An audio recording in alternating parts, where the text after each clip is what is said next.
Occasionally. Let's go, boys and berries.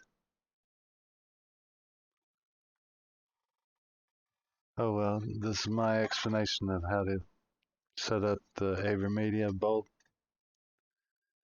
from desktop to a notebook and get the audio to go through a program called Voicemeeter. The Avermedia bolt's an external capture device and it connects to the desktop and the game computer through a HDMI cable to the video card.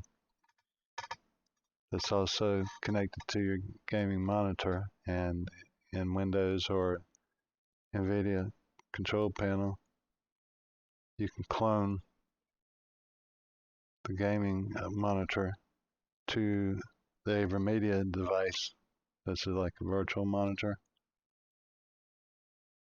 and you clone that, and so all the same video that goes to the gaming monitor goes out your network, your graphics card over to the Avermedia bolt, and that's got a Thunderbolt cable that connects to your desktop, and all the video goes through the Thunderbolt to the notebook, and then you can run OBS or whatever on the notebook and capture everything. So that takes care of the video. But in order to get the audio over to the notebook from the desktop, you've got to use some third-party software. Unless you can figure out how to get it to go through your monitor or whatever people do whenever they connect to their audio to their monitor. But I've got headphones, so I'm not going to use that. So I use Voicemeeter. And for several months, I've been using Voicemeeter all the time. And I have the audio from the game. I had it going out through the Voicemeeter audio device. Voicemeter's got a main audio device and an aux audio device. So I had it going out to Voicemeeter on the Voicemeeter device. In order to get it back to the headphones, I would have to send it out channel A1 back to the headphones. And when I did that, the volume was way low, so I had to turn the headphones way up. But something I didn't notice till the other day when I connected directly back to the headphones instead of going through Voicemeeter is that going through Voicemeeter, it made the gunfire sounds way loud, and it made the footstep sounds way low.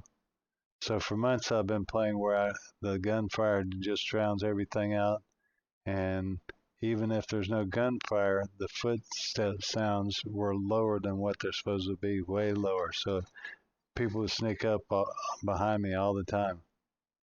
I don't know if that got worse when the new map came or not. I don't know exactly if that has been the whole time or just but anyway, I knew that I couldn't use Voicemeeter anymore because that was messing me up really bad. Can't hear people and the gunfire is just way too loud. So I went online and I found another piece of software that's made by the same people that make Voicemeeter, and it's called VB Cable. And when you download it, you get a zip file with this name, and you unpack it, and inside there you right-click, run as administrator, the 64-bit version. And once you run that, you get another audio device. So now, besides Voicemeeter VAIO and Voicemeeter aux device, you also got a VB cable device. So now I send the output of the game to the VB cable input, and the game just goes to there.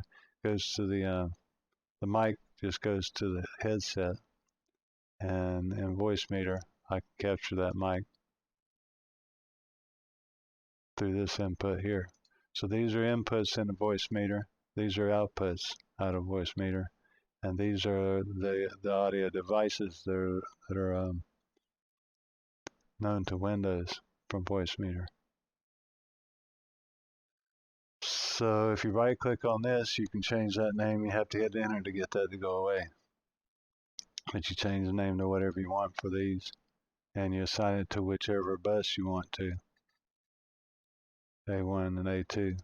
So the microphone's assigned to A3, and this one has got the VB cable output going to here. So the game's sending the audio into the cable input, and coming out of the cable, the audio from the game's going into Voicemeeter. Now to get the audio back to the headset, like I said, I used to send it through A1 and send it back to the headset, and that's when the volume changed. So since I have the game audio coming through bus 2,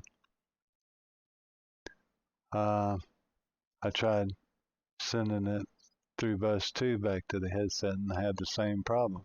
Even though it's coming through the cable, going through Voicemeeter to get back to the headset, not the way to go. It messes the audio up. So the way I was able to work around that and make it work better is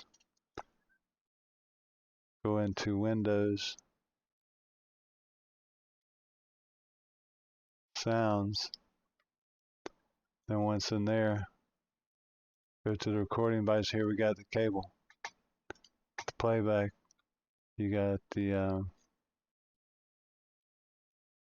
cable input on the playback, and the recording got the cable output. So the audio from the game is going into the cable, and it's coming out here. And what you can do is you select that properties, and you say listen to that audio that's on the cable by clicking this, and you can play it back through the headset. And when you do it this way, the audio from the games going in the cable, going to Voicemeeter, but at the same time, Windows is going to send that audio from the cable, the game audio that's in the cable, back to the headset. And when you do it this way, the volume is loud like it's supposed to be, and it sounds correct. So now the gunfire is low volume. I was amazed when I first heard that. And the footsteps, I can hear them now. So it solved all those problems. So now that we know how the video gets over to the notebook, so now how does the audio get over to the notebook? Once we've got it set up in Voicemeeter here, we click on this V band, and that brings it up. Oh yeah, you have to turn it on, it won't work. Here you have to turn on, and if these lights aren't green, it's not connected.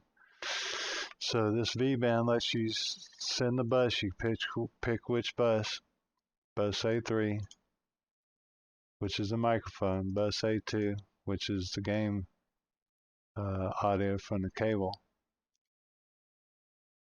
So I name this game game audio, and here you have to put the IP address of the notebook. And then on the notebook you run Voicemeeter, same Voicemeeter, you run it over there. And on the notebook you set up things over there, but in the V band on the notebook you set up the inputs.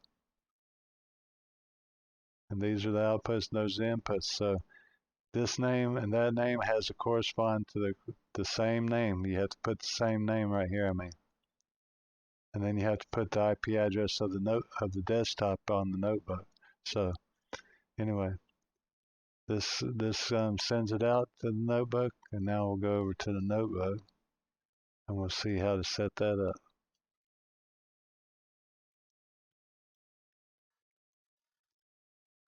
So let's see, I'm not an expert on OBS, so let me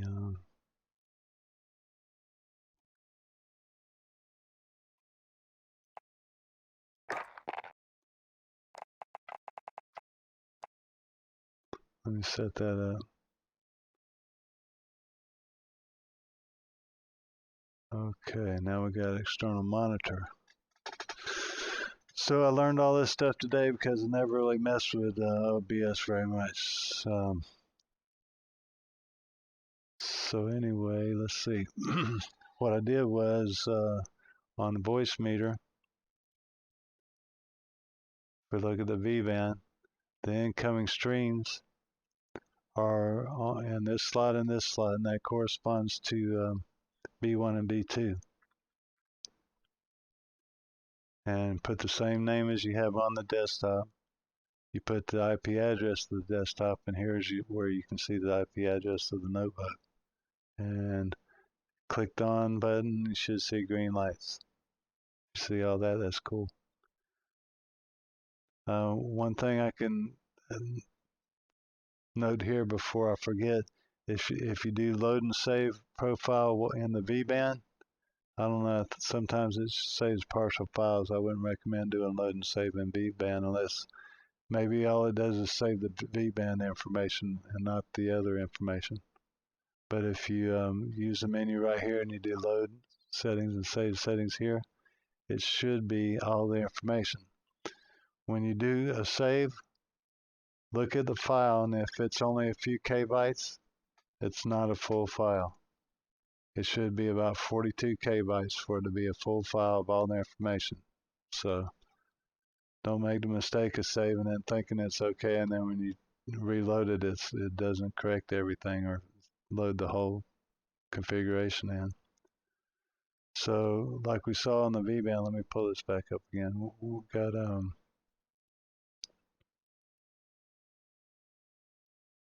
our B1 and B2 mic and audio.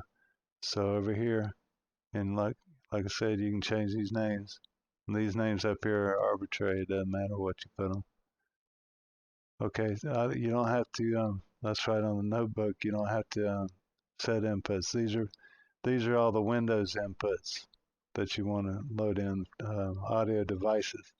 But since it's coming in on the stream, it's automatically see the microphone volume, and the game volume would be right here. That's why I named it game mic and game audio.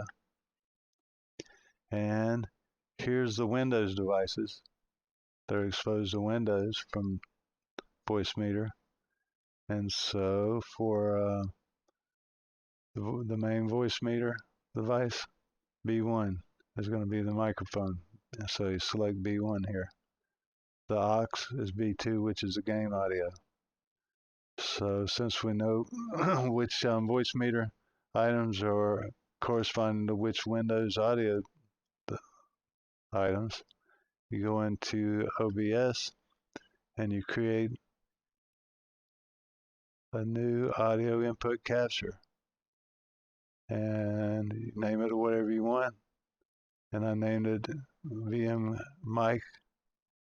And so for the VM mic, I'm capturing the Voicemeeter main output, which is the B1, which is the mic. And for the VM game audio, it's the Voicemeeter aux, which is right here. And that corresponds to B2, which is B2, which is the game audio, which is B2, B1, B2. So that's how simple it is, but it takes a long time to figure that out. And then even after you figure it out, when things get quirky, it sometimes takes a long time to get it fixed back.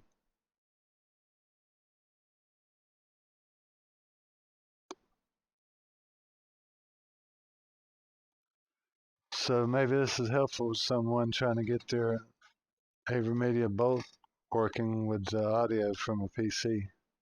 If you got any comments or troubles or something, leave a comment and I'll try to get back to you.